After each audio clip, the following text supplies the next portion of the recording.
Hey there, Toby Stark, Stark Associates Insurance Agency. It's important if you're a Medicare beneficiary and you are 64 years of age, there's a timeline for you to enroll into Medicare. What is that timeline?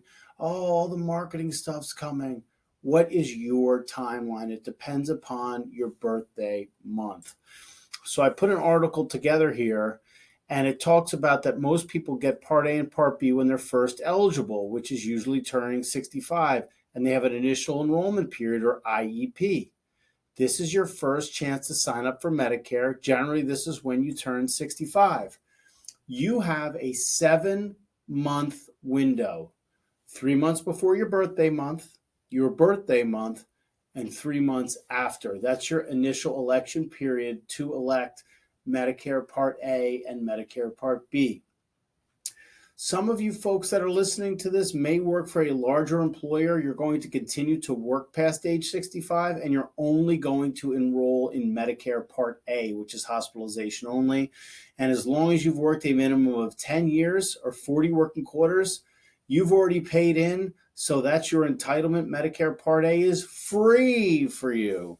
And generally, it won't matter if you enroll in Medicare Part A because the coverage at work will still be primary. But for this enrollment period and this discussion, it's for folks that are going to actually be making a Medicare decision and actively enrolling when they turn 65. So IEP is initial election period. When you turn 65, you only turn 65 once, right? As far as we know. So you get that one opportunity when you are going to select Medicare as your primary coverage. Now, I hear all the time, well, if I don't sign up for Medicare Part B, I'm going to have to pay a late enrollment penalty after. People talk. People are not informed. They hear it from somebody else and may be well-intentioned, but what they are spreading to you is anxiety and fear and worry. Like, oh, I better enroll in this Medicare Part B plan now. It depends if you need to. Okay, if you're staying on your employer coverage and you do not enroll in Medicare Part B, the late enrollment penalty will be waived when you eventually do enroll in Medicare and retire from that company, because you have had continuous credible coverage from your company since the age of 65. So if you retire and you're age 70, there's a form that you submit to the Social Security Administration when you're applying for Medicare that states, it's employer verification. It states, hey, Bob Jones or Susie Jones had coverage with our company for 5 years. So that late enrollment penalty will be waived. But everybody focuses on the late enrollment penalty and worries about it. So what happens, though, if you do receive a late enrollment penalty? And that's if you have a break in coverage over 63 days and you're in a cave somewhere and you didn't really realize, oh, I have to enroll in Medicare Part B. Oh, well, that was 6 months ago. So I went on to the Medicare website, and here's an example. If you waited 2 full years, 24 months to sign up for Part B, which is doctors and outpatient for you keeping track at home, and didn't qualify for a special enrollment period, you'll have to focus on this. Didn't qualify for a special enrollment period. You'll have to pay a 20% late enrollment penalty, 10% for each full 12-month period that you could have signed up, plus the standard Part B monthly premium. And as we come to you today, it's 2024, the premium is $174.70. So the math goes $174.70. That's going to be your Part B standard premium that you have to pay the government anyway for Medicare Part B, plus this late enrollment penalty of $34.94. $209.60 will be your Part B monthly premium for 2024. The amount is rounded to the nearest 10 cents and includes the late enrollment penalty. That never falls off. That stays. So I know that people are worried, but most of the people that are worried will have continuous coverage past their 65th birthday.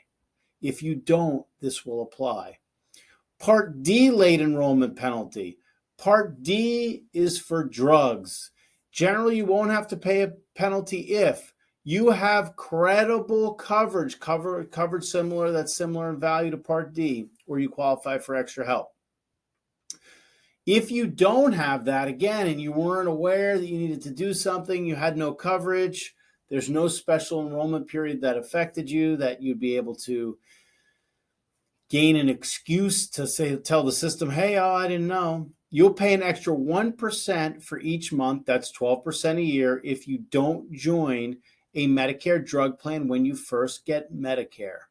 Go 63 days or more without credible drug coverage. You may also pay a higher premium depending upon your income. And after you join a Medicare drug plan, the plan will tell you if you have to pay a penalty and what your premium will be. Here's an example. If you waited 14 months after you were eligible for Medicare to join a Medicare drug plan and you didn't have credible drug coverage, you'll have to pay a 14% late enrollment penalty in addition to your monthly plan premium. The penalty comes out from the national base beneficiary premium, which is $34.70. That's the average drug plan cost in the United States in 2024. The national base beneficiary premium changes every year, so your penalty amount may also change each year. This monthly penalty is added for as long as you have Medicare drug coverage, even if you switch plans. $34.70 times 0.14, which is a 14% penalty, $4.86 rounded to the nearest tenths, $4.90. So $4.90 will be your monthly penalty for 2024. So the 7-month enrollment period is essential to you.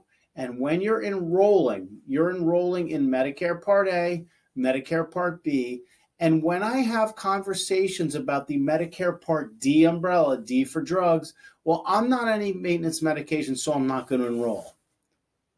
Okay, well, if you don't enroll, as the time continues to churn on, you may have to pay a late enrollment penalty. So it will be a defensive play because even though the $4.90 seems inconsequential, you will have to pay that every single month for the rest of your time on Medicare, which is the rest of your lives. So during your initial election period, when you're enrolling in Medicare Part A and Part B, enroll in Medicare Part D. That's the drug plan. Medicare Part D is the umbrella, and under that umbrella are private insurance carriers that offer you insurance coverage for your standalone maintenance medications. And if you say, I don't have any meds, I'll wait till next year, you're going to be a late enrollee. You can try to appeal, but negligence generally isn't appealable. So that's the initial enrollment period. So there is also a general enrollment period. You can sign up between January 1st and March 31st each year. Your coverage starts the month after you sign up. That's if you have missed the 7-month IEP window. You would get kicked to January 1st and March 31st of that year, of that following year, would be your opportunity to enroll in Medicare. So you're going to miss a bunch of months because you just can't enroll anytime after your initial election period closes and you have no other credible coverage to prove that you're coming off of a group plan. There are special situations, though, a special enrollment period. After your first chance to sign up, initial election period, there are certain situations where you can sign up for Part B without paying a late enrollment penalty. A special enrollment period is only available for a limited time. If you don't sign up during the special enrollment period, you'll have to wait for the next general enrollment period, and you might have to pay a monthly late enrollment penalty, which we just spoke about. Some examples of special situations are losing Medicaid coverage, missing your chance to sign up because you were impacted by a natural disaster, or missing your chance to sign up because you got inaccurate or misleading information from your health plan or employer and you need to prove it. Important situations that don't qualify for a special enrollment period include COBRA, if you are over the age of 65 and you elected to enroll in Medicare Part A only, and for whatever reason, when you retire, you take advantage of COBRA and don't enroll in Medicare Part B, thinking that, oh, I have credible coverage, your credible coverage stopped when COBRA started. So you will find, much to your surprise, that when your COBRA runs out and you go to enroll in Medicare Part B, either they'll kick you to the general election period, depending upon when your COBRA runs out, which is January 1st to March 31st, or if it happens to accidentally coincide with that time frame, you're going to have to pay a late enrollment penalty into Medicare Part B and Medicare Part D because you should have enrolled during the window in which you retired, but you opted for COBRA instead.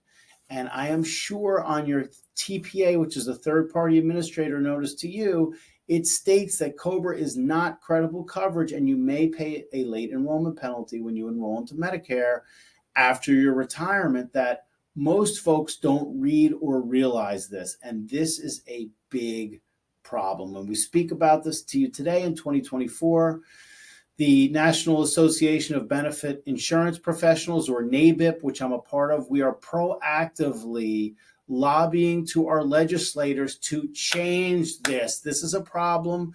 A layman like you that is watching this video, we're over 11 minutes in, hopefully you're still with us, that doesn't know what you don't know, makes this tripped up mistake all the time, where I've always had this covered, so I'll just keep COBRA. I don't need to go on to Medicare or enroll in Medicare Part B. I don't know why this is like that, but we need to fix this. If you're listening this far in and you know who your legislator is, write them a letter stating, please fix the COBRA trap. That's what it's called. We've been working. There have been some bills in Congress that have been introduced, and then either they don't get to the floor or the clock runs out and they have to be reintroduced all over again during the next Congress. So Toby Stark, Stark Associates Insurance Agency, thank you for hanging out this long. We're here to help you. It's your time to shine. It's your Medicare and it's your benefit, and you've earned this, but you've also earned the right to be educated and not to hear what your friend says in a cubicle next door or somebody that you pass in the hallway that says, oh yeah, I know this. They don't know this. Toby Stark, Stark Associates Insurance Agency. Take care.